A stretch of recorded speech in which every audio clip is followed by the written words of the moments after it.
My name is Robert Zimmerer. I grew up on Long Island, New York, suburb of New York City.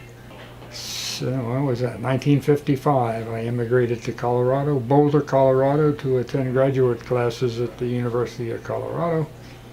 And when I successfully finished that in 1960, I got married to my wife Edna, and I became a scientist at the National Bureau of Standards in Boulder, Colorado, at the beginning of the laser age.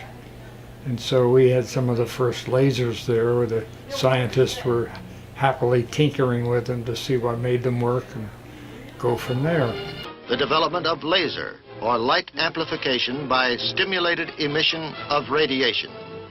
One type uses a ruby crystal to generate a pencil-thin beam of light, which has great potential as a high-capacity radio link and a high-precision rangefinder. They were starting to, the big deal, the laser had been invented a year or two earlier, and it required a ruby crystal, and the ruby crystal was energized by a photo flash lamp. It would flash on the crystal, which would charge it with the proper energy, and then it would re-radiate that as a laser beam. And they were experimenting with it and seeing how much power they could get out, and they were successful. And since it's a very tiny beam with a high level energy, they were able to burn a hole in a razor blade, which they happened to have handy at the Bureau of Standards, you see. And so the first unit of power for these early lasers, pulsed laser beams, was the Gillette. This powerful beam can pierce a balloon as well as a razor blade. And so they would measure it, and how many Gillette razor blades could one pulse burn through. And this struck the Bureau of Standards as a little bit flaky for a unit of power. Power is measured in kilowatts, things like that.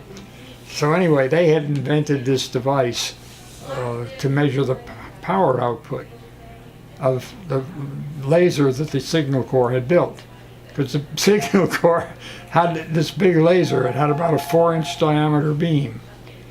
And they were asking manufacturers to make them. And then they wondered, what are we buying? We have no idea what they're delivering. So the Bureau of Standards had invented a way to measure what the beam was producing. And now they wanted a bunch of them.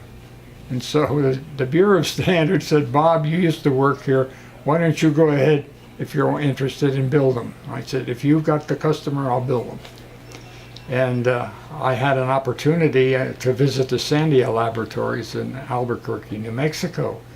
And that was, well, they did a lot of government work, a lot of it secret. I don't know all the different things they did there.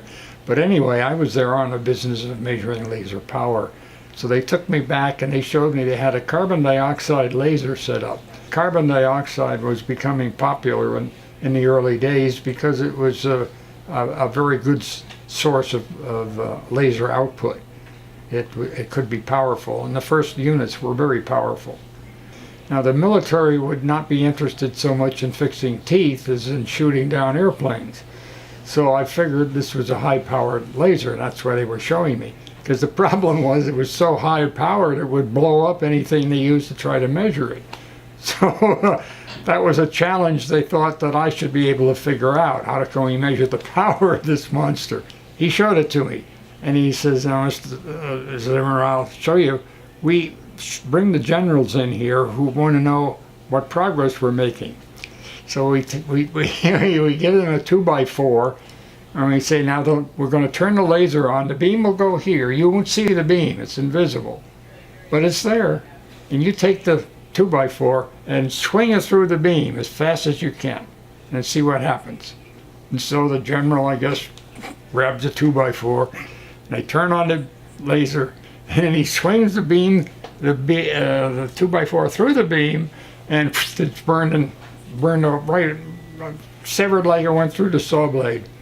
And so the general looks at the two smoking ends of the 2x4 and is satisfied that the government's getting their money's worth out of this thing. That was the state of carbon dioxide lasers that I was aware of. That would have been back in the 1970s. And they've come a long way since then, making them smaller and more useful.